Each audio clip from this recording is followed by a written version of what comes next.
Hello everyone, स्वागत है आपका आपके अपने educational channel iconic Sangeeta maths academy में। कैसे हैं आप लोग? आई होप सब लोग अच्छे से होंगे और अपनी पढ़ाई भी अच्छे से कर रहे होंगे। तो देखिए, आज मैं आप लोगों के लिए लेकर आई हूँ बेसिक मैथमेटिक्स का, जो हम सैम्पल क्वेश्चन पेपर कर रहे थे उसका सेक्शन ई की लास्ट केस स्टडी है। इससे पहले की केस स्टडीज़ 36 और 37 में डाल चुकी हूँ। आई होप आप लोगों को वीडियोज़ अच्छे लगे होंगे। ठीक है, तो चलिए देख लेते हैं कि नेक्स्ट केस स्टडी क्या है। नेक्स्ट केस स्टडी है, Lakshman Jhula is located 5 kilometres north east of the city of Rishikesh in the Indian state of Uttarakhand. The bridge connects the village of Tapovan to Jonk. Tapovan is in Tehri Garhwal district on the west bank of the river. है ना, ये तो आपको समझ में आ ही रहा होगा। While Jonk is in Pauri Garhwal district on the east bank. Lakshman Jhula is pedestrian bridge, यहाँ पे एक दिया हुआ है। अगर आप लोग ऋषिकेश गए हों तो वहाँ पर एक लक्ष्मण झूला दिया है जिस पर हम चलकर जाते हैं, या उस पर सिर्फ मोटर बाइक जा सकती हैं, उस पर 4 व्हीलर नहीं जाती। It is a landmark of Rishikesh.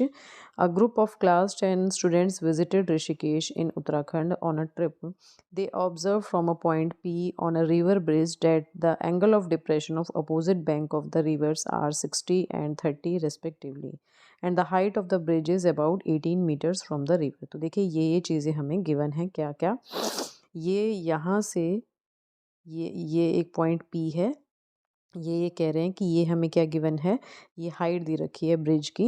ठीक है, ये ब्रिज की हाइट दे रखी है, वो कितनी है, 18 मीटर है ना। और ये कह रहे हैं दे ऑब्जर्व फ्रॉम में पॉइंट पी, इस पॉइंट पी से जो एंगल ऑफ डिप्रेशन है अपोजिट बैंक का, एक बैंक ये है और एक बैंक, यानी एक किनारा ये है और एक किनारा ये है। तो यहाँ से ये जो एंगल बना रहा है एंगल ऑफ डिप्रेशन, वो 60 है। और यहाँ से ये एंगल जो इधर जा रहा है, यहाँ से ये एंगल जो बना रहा है ये 30 है।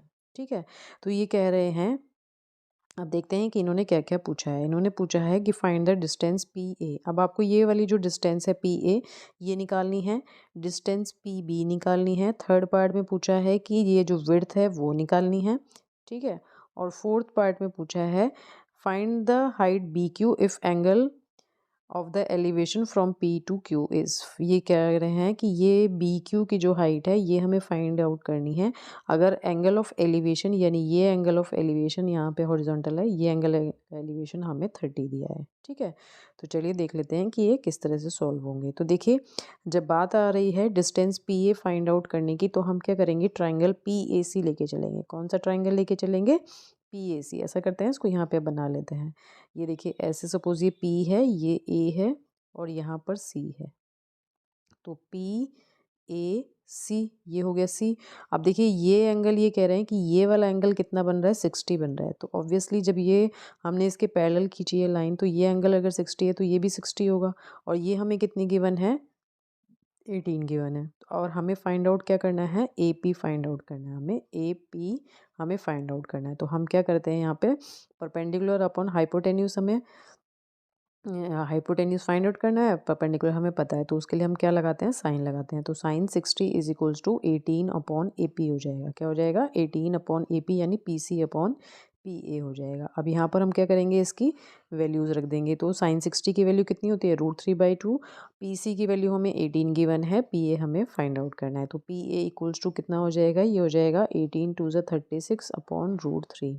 अब क्योंकि रेशनलाइज करना होता है, जनरली हम अपॉन में क्या कहते हैं, रूट को नहीं छोड़ते, तो इसको रैशनलाइज कर दीजिए। √3 इंटू √3 हो जाएगा। तो ये आ जाएगा 36 √3 अपॉन 3। फिर 3 1 ज़ा 3, 3 2 ज़ा 6। तो फाइनल आंसर जो हमारे पास आ गया पी ए की वैल्यू, वो कितनी आ गई, 12√3। तो 12√3 हमारे पास आ गई पी ए की डिस्टेंस। ठीक है, नेक्स्ट है हमारे पास find the distance P B. अब हमारे पास पी बी क्या है, पी ये है, बी ये है ना, ये, और ये एंगल हमें 30 दिया है, तो ऑब्वियसली ये एंगल भी 30 होगा। अब हमें पी बी निकालना है, और ये हमें पता ही है क्या, पी सी हमें पता है कि ये 18 है। तो यहाँ पर हम फिर से क्या करेंगे, साइन 30 लगा देंगे। तो sine 30 is equals to P C upon P B find out करना है। तो P C upon P B लगा दिया। अब साइन 30 की वैल्यू क्या होती है, 1/2 होती है। पी सी हमें पता है 18 है, तो पी बी की वैल्यू कितनी आ जाएगी, दोनों आपस में मल्टीप्लाई हो गए, तो पी बी की वैल्यू कितनी आ गई, 36 आ गई। ठीक है, नेक्स्ट पार्ट है इसमें find the width of the river. जो रिवर है उसकी विड्थ फाइंड आउट करनी है। तो इस तरह से था, देखिए कुछ ये पी ए बी, ये सी है ना। तो यहाँ देखिए अब हमें विड्थ फाइंड आउट करनी है। तो अगर हम इस ट्रायंगल की बात करें, इस वाले ट्रायंगल को, ये हमें पता है 60 है, ये हमें पता है 30 है। तो हम ए सी और बी सी निकाल दें और इसको प्लस कर दें तो हमें ए बी मिल जाएगा, है ना। A B is equals to हमें क्या चाहिए, ए सी प्लस बी सी चाहिए। तो हम ए सी और बी सी निकाल लेते हैं। तो ए सी निकालने के लिए फिर से हम इस ट्रायंगल का यूज़ करें। तो बेस क्या कहते हैं, ये हमारा क्या है, बेस है, ये परपेंडिकुलर है। तो अब परपेंडिकुलर और बेस यूज़ कर लेते हैं, है ना। तो हमारे पास परपेंडिकुलर अपॉन बेस का फॉर्मूला क्या, वो किसके इक्वल होता है, 10 के इक्वल होता है। तो 10 60 इज इक्वल्स टू हमारे पास क्या हो जाएगा, परपेंडिकुलर अपॉन बेस हो जाएगा। तो पी सी अपॉन सी ए हो गया। पी सी हमें 18 पता ही है, ए सी हमें फाइंड आउट करना है और 10 60 की वैल्यू क्या होती है, √3 होती है।